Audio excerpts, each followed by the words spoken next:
are now tuned in to this week's episode of our podcast. Today, we are going to interview some of the greatest and most influential minds in our field. By sharing our collective expertise, we will show you how to harness, control, and use your own skill set to achieve ultimate success and live the life you want. And now, please. It's Laurel Omobola Stephen, and this is your host, Omobola Stephen, on the show. Now, we focus on personal development and self-improvement topics, occasionally expert and professionals who have the right information, disruptive in nature, that is going to transform your mindset, moving you from where you are to where you need to be.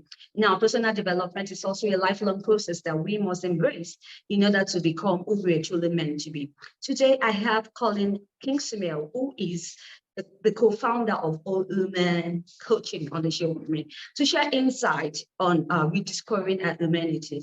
Hi, Colin. Welcome to Library. Hey, thank you. It's great to be here. All right, great to have you on the show, Colin. Now, I'm looking forward to an impactful time with you going forward. Colin, why are you in this mission of rediscovering humanity? Because I think we have become so distracted with things like social media and the 24-hour news cycle. And I think all of it has made us forget who we really are, right? Even all of the sort of the political division or the divisions around gender that are happening today, I think those are all such distractions away from the essence of who we are as humans on this little rock that is spinning through the galaxy. So I'm on a mission to help us rediscover our collective humanity instead of the insanity that we see every day. Right now, we talk about insanity in the world. We also talk about the complexity that the world is in right now. Now, we understand that a simple thinking in a complex world is a recipe for disaster, if you agree with me. So then the question is, how can then we begin to make sense, right, of all that is in us and all that we need to be in life in this complex and complicated world? How can we begin to change our thinking in this direction? Right. I mean, the question about sense making is really good, right? And I think the first thing to do is to turn off the news, right? Turn off social media, turn off all of the things that are distracting you from the essence of who you really are, right? So for me, it's about turn off the noise, right? And go and look at the details, look at geopolitics, look at history, look at philosophy. Don't stop at the headline news and the distractions and the Twitter fights. That's all just noise. Go back and really find out what's going on. So I think for me, sense making is looking at history, contextualizing where we are today, what's really going on, what is the origin story of the thing that you're talking about, where did it come from, how did it evolve? So it takes a little bit more time, right? But I think it's push the noise away and dive deeper into the subjects that interest you, right? And as you do that, recognize that everything is inside of you to fix you and heal you and transform. All right. That's absolutely very important. But you know that in this modern age that we have, it's pretty difficult for us to tune off the noise, right? Yep. What are the steps that you think we need to start doing to turn off the noise?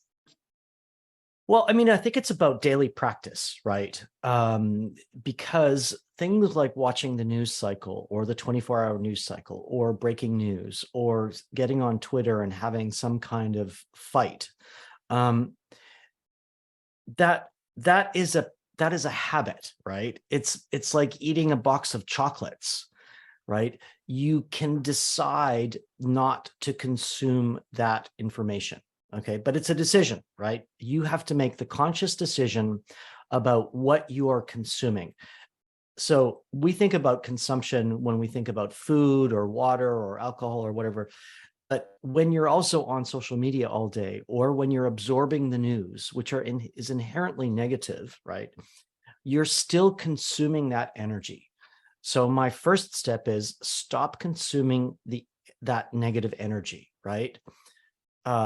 You almost have to put up a layer of kryptonite, right? For using the Superman analogy, but stop consuming it, put up a wall of protection, dive into what really interests you, but dive into it deeply, right? Not just the headline, tagline stuff, because there's so much of that going around. And the second step is, I guess it's the third. So stop absorbing negativity, put up a wall of kryptonite, of protection in a daily practice. So write it in a journal, put it on a Post-it, put it on your computer screen, but start to pull away from that. And then I think one of the greatest tools that we have around is mindfulness and meditation. And you don't have to go sort of woo-woo or spiritual at all. There are very good apps out there that are very agnostic, very simple, and you start with 10 minutes a day. And mindfulness and meditation changes your perspective on how you look at the world, right? It's like putting on different glasses or different lenses. And if you could look at the world through those different lenses, then sense making becomes easier and decision making becomes easier, because you don't have all this interference in the way. Right. Now, we still want to talk about rediscovering human rights and freedom. Now, Colin, I'm asking myself this question. First off, I'd like us to know that we are, or most of us know what human rights are, in terms of race, sex, nationality, our ethnicity, language, and etc. And we also understand that in this modern age and complex world that we have, they are being violated more than infringed upon. So the question I'd like to ask you is, how then can we begin to rediscover, right, our humanity and also our freedom in this time? Right. I think it's a question of perspective. Okay. So what you need to do is pull away from kind of the day-to-day, right? The day-to-day distractions, the day-to-day politics, the day-to-day sort of culture wars, and all of the stuff that we are being bombarded with every day. And if you pull back far enough, right, you recognize that we're just a single population on a little rock in the middle of a galaxy. Right.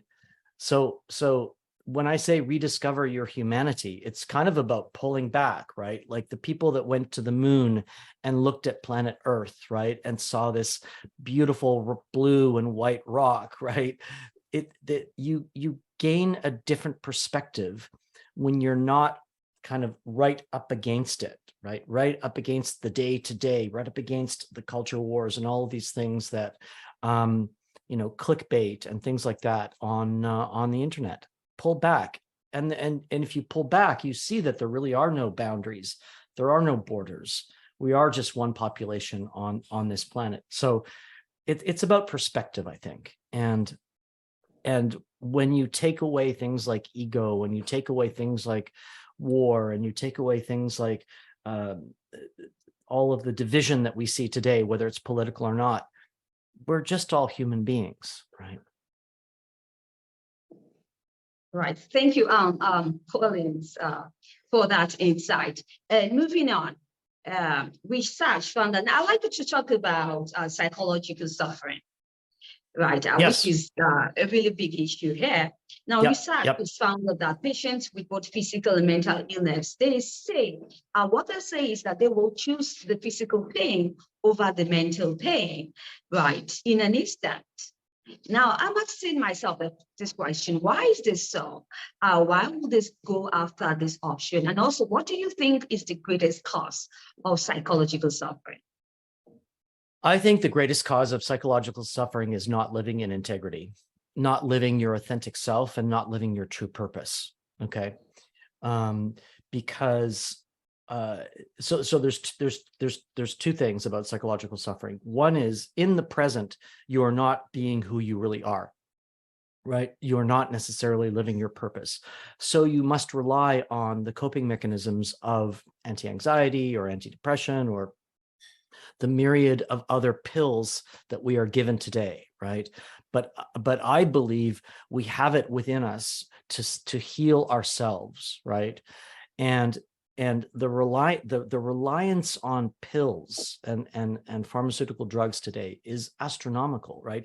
And yet psychological suffering is going through the ceiling. All you have to do is look at the mental health statistics in the United States. So for me, it's about being disconnected from who you really are, from your true purpose, okay? And the coping mechanisms don't heal that. What you've got to do is go inside and really discover who you really are, what is your purpose on this planet, and how are you going to be of service, okay? Now, combined with that, psychological suffering is often connected to early childhood development or childhood trauma or some kind of other trauma. What the research and the science is really saying today is, if you can go back in time and heal that trauma, right? And heal that suffering, recognize it, forgive it, recognize that that child was only coping. It cleans you, it cleanses you from everything that was holding you down. Because if you have that trauma from the past, you are looking at life through those lenses of trauma, okay? So for me, it's a two-step process. Go back and recognize the trauma, free yourself from those lenses, okay? So you have clarity and you have freedom, and discover who you really are. Now, that might mean some radical changes in your life, but if you do not live in integrity and in your authentic self, your purpose-driven self, your service-driven self, you create disease, and disease shows up in all of the illnesses that we see today, which are rampant. Oh, right. Quickly, can you tell me, how does the coaching teach people to suffer less? How possible is that? Well, what coaching really does, or good coaching, right? And that's why we call it whole human coaching. It breaks down the stories and the narratives that you are telling yourself in your head, okay? And what I mean by that is, I'm not good enough, I'm this, I'm that, I don't look right, I need to have this, I need to have this, all of these stories that we have going on in our heads. Coaching allows you to stop for a second, to take a look at those, right? And to deconstruct them like a building, like you take it all apart, right? And you say, all right, what is serving you today out of these stories and out of these narratives? Typically, it's not very much, okay? So what we do in coaching is deconstruct those, see what's serving you, what is giving you fuel for life, or what is taking away fuel for life, okay? And then we reconstruct a new narrative, a new story for your tomorrow. And that story is based on who you really are, what is your true purpose, why are you here, how are you here to serve, okay? And that exercise of deconstructing to reconstruct, to live a better tomorrow and to thrive is the way we do it. Because we live in a society, at least here in the West, right, where you get conditioned throughout your life to be this and this and this and this and have this and consume this and buy that and do this, right? So with coaching, we kind of put the brakes on for a second, and stop you and say, all right, let's pull this all apart and see what you want, see what tomorrow wants to be, or what your tomorrow should be or could be. It's really about designing. It's really about designing the real you, the authentic you, the integral you. I hope I answered that. Thank you so much, Colin, Kingsmill, for your insight on today's show. Quickly, what would you like to share with my audience about fear? How are we going to overcome it? It's such a very traumatic situation we find ourselves in the world. Yeah, well, I mean, look, fear is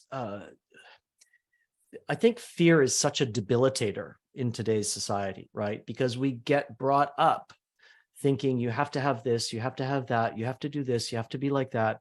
And so we become very afraid of living our authentic selves and living our true selves and living in integrity. And it is such a debilitator, right? And again, it's one of those, it's part of that storytelling that we have in our head. I can't do this, I can't do that, I'm afraid of this, I don't know what's coming next, I'm worried about this. But I say, if you can take the steps, right? And I'm writing a book on it, actually. So there's like, I've got 8 steps to overcoming fear, and they're related to, turning off the news, designing the life that you want, things like designing the life that you want, introducing daily practices, creating your community, deciding on your new tribe. All of these things are contributing actors, if you want, into overcoming fear. But you have to remember that fear is another story that you are telling yourself in your head. Okay, so you want to ask yourself, is this story about fear, about selection, or about a choice? Is it really serving me? And I can tell you, I've lived a fearless life over the last 20 years. And yeah, sometimes it's scary for a few minutes, but if you tear off the Band-Aid and you dive into the deep end, you really flourish. So becoming fearless is really about removing those chains that are holding you down, right? Everybody deserves to live fearlessly and not have it in their lives. But again, it's a practice, it's work. But what you want to do is, I call it the Flintstone moment. When you light when you're trying to light a fire with a stone or a couple of stones, it's that millisecond where you can decide. Like when you wake up in the morning, the Flintstone moment, right? Oh, am I going to look down into fear, or am I going to look up into possibilities? So it's all about recognizing those moments, and you've got thousands of them throughout the day. Do I go up into possibilities, or do I go down into fear and negativity? Again, stories that we tell ourselves. So break that chain, break the storytelling, break the narrative. All right, Colin, do you have any projects in the pipeline you like my audience to know about? So the project that I've got in the pipeline is I'm writing Fearless, which is 8 steps from it's really crossing the bridge from fear to bliss. So that's a project in the pipeline. Whole Human Coaching was established just last year, so we are expanding that and really working with teams and leaders to bring, I guess, a different level of humanity into the workplace, recognizing people that they're complex, and we live in a complex world. So traditional coaching models don't necessarily recognize that, and some of them are great, but we created Whole Human Coaching really just to expand and recognize that people and the world is much more complex than when those models were originally created. So that's really all I'm doing. I'm on a mission to help people, rediscover their humanity, live in integrity, become fearless, and really thrive. We all deserve it, all of you. Absolutely. Wish you best of luck in the projects and subsequent ones. Collins, we would like to share your social media handles and your website. Yeah, so just colinkingsmill.com. That's the website, or wholehumancoaching.com. Colin Kingsmill is just for like individual coaching. Wholehumancoaching.com is for teams and leaders. And yeah, I'm also on Instagram. I'm not really good at it though. Colin Kingsmill. But you can follow me and chat there anytime. I'm not the best on Instagram though, but yeah, look me up. But you have the best on LinkedIn, isn't it? I'm also on LinkedIn. Yes. I'm terrible with social media. I'm not good at self-promotion. So maybe that's something I need to work on. That's okay. Thank you so much for that. Colin Kingsmill, really appreciate your time sharing your thoughts about rediscovering humanity and also finding our freedom in this complex world we are in. Thank you once again. It's been a great time having you on the show. I wish you best of luck in the projects that you have. Once Thank again, you so much. Colin. All right. Now, if you'd like to catch up with any missed episodes of Live Well Lived, you can do so on any cross-commission platforms or any distribution platforms to bump into online. And do have a great time listening to professionals and experts share disruptive mindset conversations on topics on the personal development and self-improvement. Now, I need you to stay safe. With all my love, I talk soon. Bye for now.